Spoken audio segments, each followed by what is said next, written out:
स्वागत है आज के टॉपिक में जिसका नाम है पैकेज एसी। पैकेज एसी होता क्या है? तो package AC window air conditioning का ही बड़ा रूप है। नॉर्मली विंडो एयर कंडीशनिंग हम 5 टन की कैपेसिटी के लिए इस्तेमाल करते हैं और इसके पहले जो हमने बताया सेंट्रल एयर कंडीशनिंग, उसका इस्तेमाल हम 20 टन के ऊपर की कैपेसिटी के लिए करते हैं। तो ये 5 टन और 20 टन के बीच की जो कैपेसिटी बचती है, इसके लिए हम इस्तेमाल करते हैं पैकेज एयर कंडीशनर का। ठीक है, तो एक तरह से हम ये कहें कि package air window air conditioning का ही बड़ा रूप है।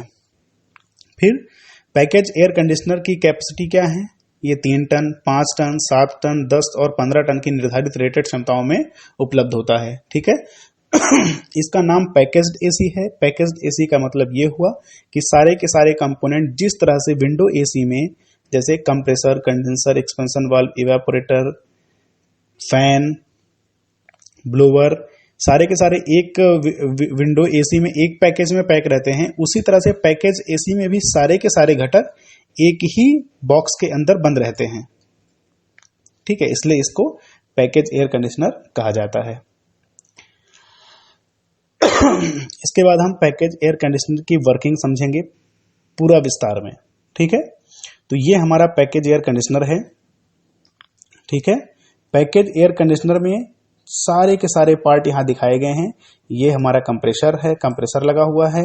ये कंडेंसर, कंप्रेसर, कंडेंसर, कंडेंसर के बाद हमारा एक्सपेंशन वाल्व, यहाँ पे लिखा है TEV, थर्मोस्टेटिक एक्सपेंशन वाल्व, सामने लगा हुआ है। ये है फिल्टर ड्रायर। ठीक है, फिल्टर ड्रायर जो रेफ्रिजरेंट को फिल्टर करने का काम करता है। ठीक है, इसके बाद यहां लगा हुआ है आपका इवेपोरेटर। ठीक है, ये हमारा है इवेपोरेटर कॉइल जो हवा को ठंडा करने का काम करती है। इसके बाद यहां लगा है ब्लोअर।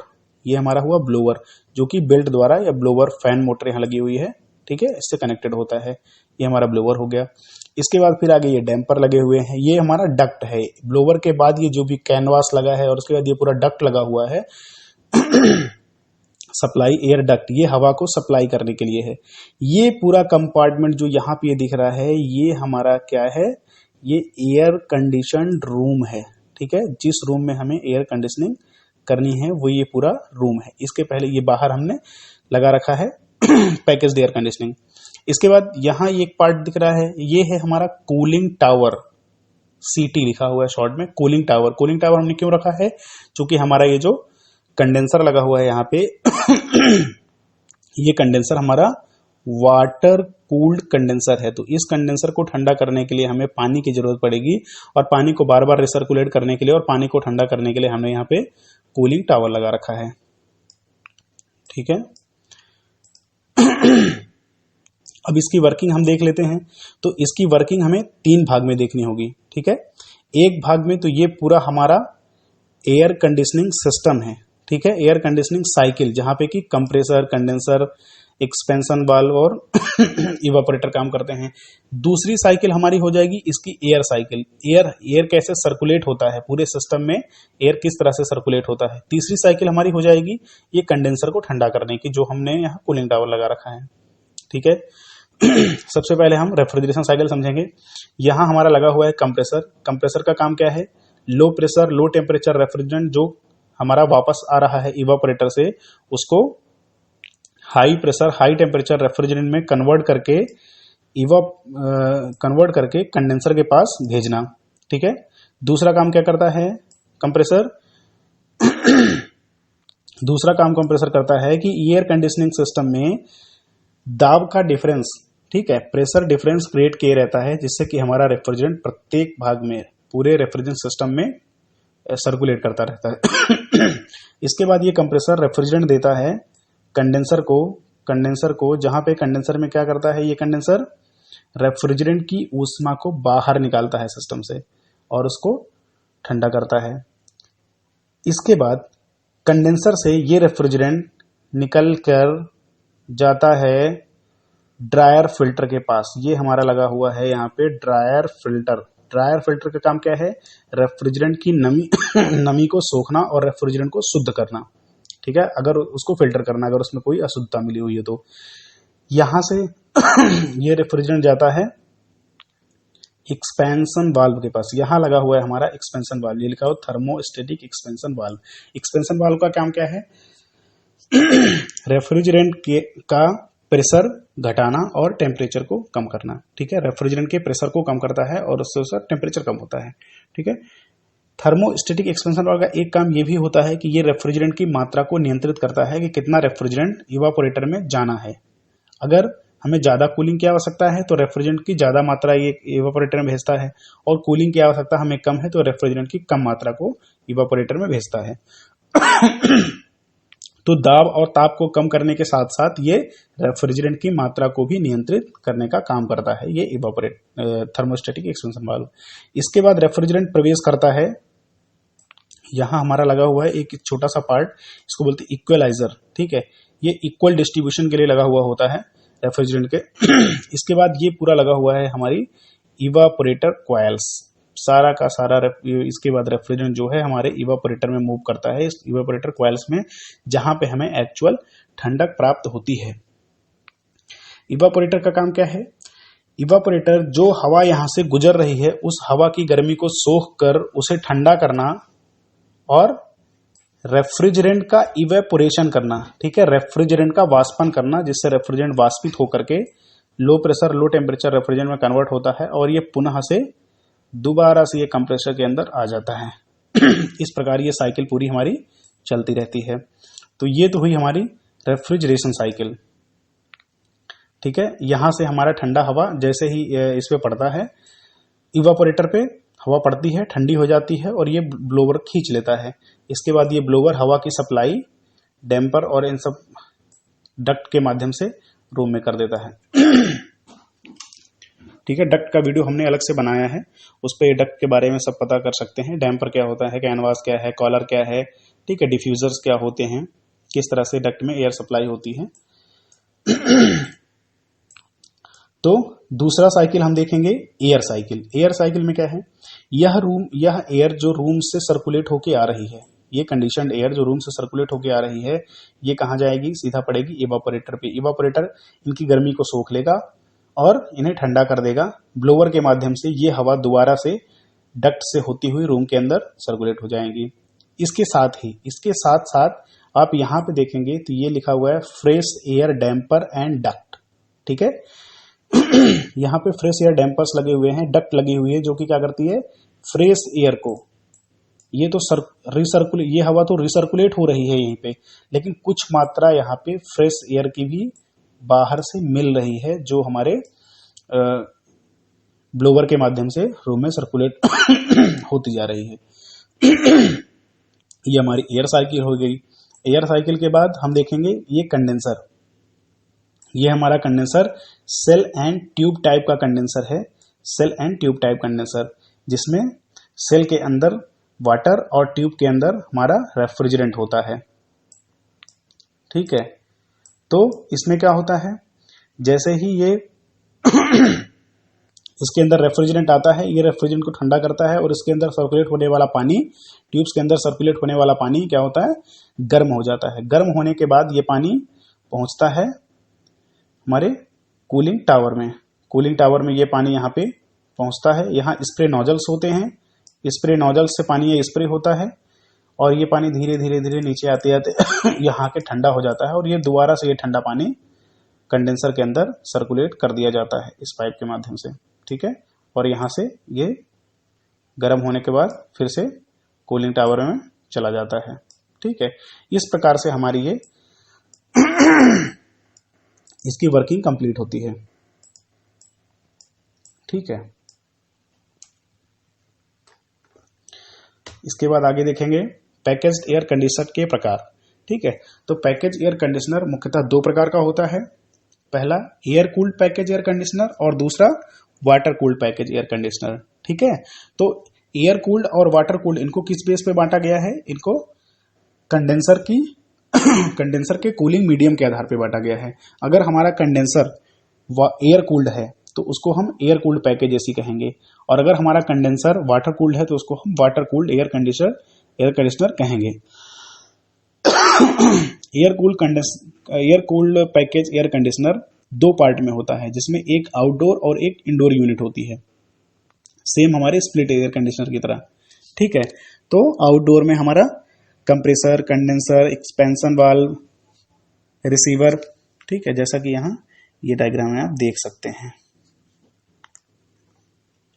डायग्राम में दिखाए गए अनुसार, जैसा यहाँ डायग्राम में दिखाया गया है, तो इसमें blower, capacitor, condenser fan, condenser coil, सारा यूनिट यहाँ लगा हुआ है। इसमें ये आउटडोर घर में बाहर की तरफ रखा हुआ है और इससे पूरी सप्लाई हमारे घर के अंदर दी गई है डक्ट के माध्यम से। ठीक है, इसके बाद ये air cooled package air conditioner, मुख्यतः इसकी क्षमता जो होती है वो 5 टन से कम होती है। ठीक है, 5 टन से ऊपर की क्षमता में हम हमेशा water cooled package air conditioner का इस्तेमाल करते हैं।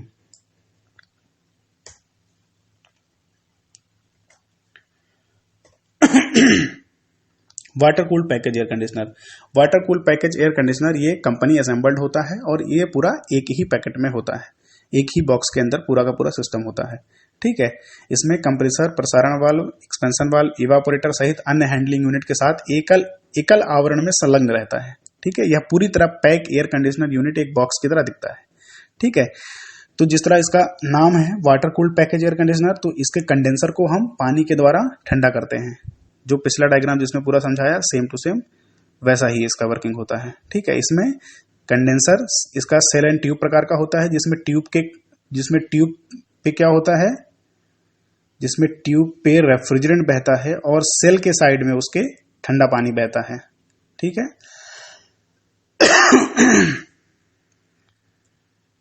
ये उसकी तुलना में कॉम्पैक्ट होता है। कुछ महत्वपूर्ण बिंदु इसमें हैं कि कुछ इकाइयों में पैकेज में 2 स्वतंत्र प्रशीतन प्रणाली का इस्तेमाल किया जाता है।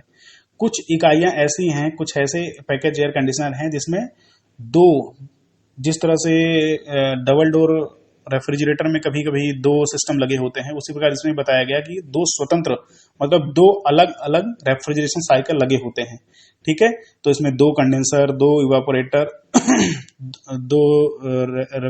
2 एक्सपेंशन वाल्व, 2 कंप्रेसर, सारा कुछ 2-2 लगा होता है। इसमें क्या होता है कि एक कंप्रेसर हमारा कंटिन्यूअस चलता रहता है और दूसरा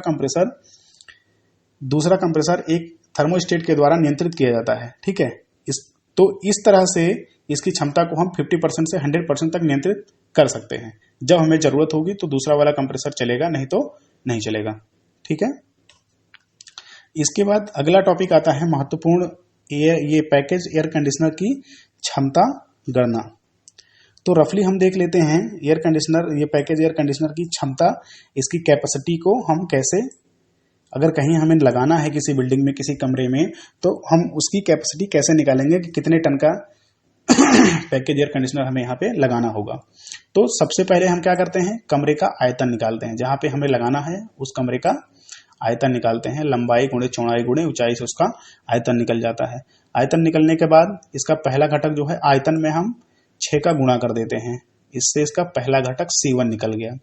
दूसरी बात हम ये देखते हैं कि जहां पे हम पैकेज एसी लगा रहे हैं, जहां पे हमें एयर कंडीशनर इंस्टॉल करना है, वहां पे कितने लोग रहने हैं, कितने लोग बैठने हैं या सोने हैं। ठीक है, तो चूंकि प्रत्येक व्यक्ति 500 BTU British thermal unit 500 BTU प्रति घंटे की दर से ऊष्मा उत्सर्जित करता है। ठीक है, इस हिसाब से जितने भी आदमी बैठे हुए हैं, यहाँ पे लिखा है C2 = N × 500। N क्या है, नंबर ऑफ पर्सन, जितने व्यक्ति बैठने हैं, तो उस हिसाब से N × 500, तो टोटल एक दूसरा निकल आया C2।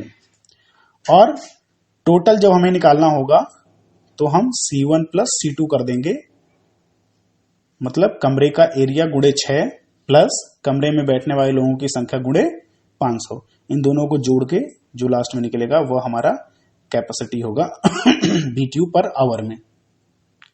ठीक है, BTU पर आवर भी इसकी रेफ्रिजरेशन की क्षमता का एक मात्रक है। नेक्स्ट, पैकेज एसी की स्थापना। ठीक है, अगर हमें पैकेज एसी लगाना है तो हमें ऐसे कौन कौन से महत्वपूर्ण बिंदु हैं जिन्हें हमें ध्यान में रखना पड़ेगा। ठीक है, पैकेज एसी हमको कहीं इंस्टॉल करना है तो पहली चीज, इकाई को एक ठोस और बराबर सतह पर ही रखा जाना चाहिए। जब भी हम कोई भी एयर कंडीशनर इंस्टॉल करें तो उसे हम एक ठोस सतह पर रखें और हमेशा उसका लेवल बरकरार रखें, जिससे हमारे रेफ्रिजरेंट का फ्लो प्रॉपर होता रहे हर जगह पे।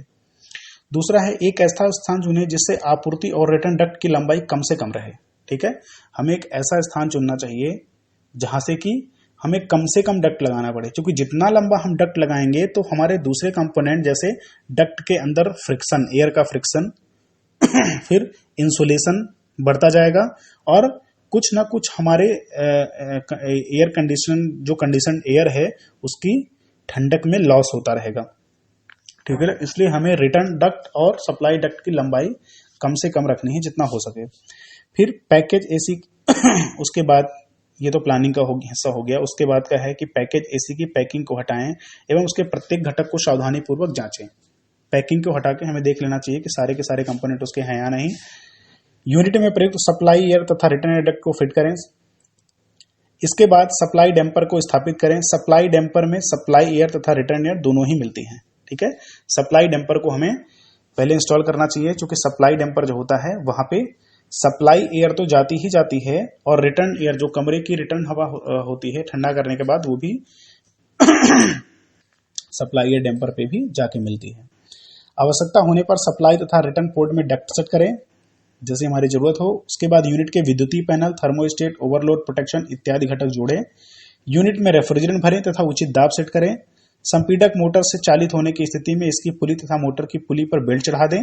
इसके बाद यूनिट को सप्लाई प्रदान करके इसे चालू करके देखें। तो ये कॉमन पॉइंट हुए पैकेज एसी के स्थापना के लिए, पैकेज एसी के इंस्टॉलेशन के लिए।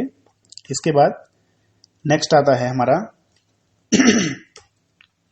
पैकेज एसी में इस्तेमाल होने वाले कुछ घटक, कुछ कंपोनेंट जो पैकेज एसी में इस्तेमाल होते हैं। जैसे इसके पहले भी कुछ तो कॉमन चीजें हैं, ओवरलोड प्रोटेक्टर, रिले, तो ये लगभग सब पे लगते हैं, बार बार उन्हें नहीं बताना है। तो ये जैसे है हमारे सामने cut out switch. Cut out switch का काम क्या है? ये प्रेशर को सेंस करता है, लो प्रेशर, हाई प्रेशर। ठीक है, उसके अनुसार हमारे कंप्रेसर को चालू या बंद करने का काम करता है cut out switch.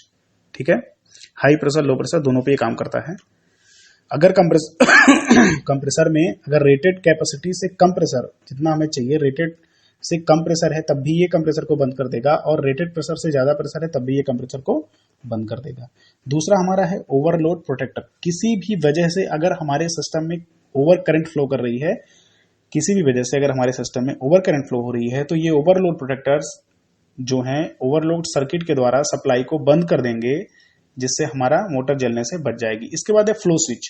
Flow switch का इस्तेमाल कंडेंसर की जो पाइपलाइन है, हमारा जो कूलिंग टावर रखा हुआ है, तो कूलिंग टावर की जो पाइपलाइन है वहां पे फ्लो स्विच लगा होता है। ये वाटर के सप्लाई को कंट्रोल करता है कि हमारे वाटर की सप्लाई कहीं पे भी कम ना होनी पाए। ठीक है, थैंक यू। ये टॉपिक यहीं पे खत्म होता है।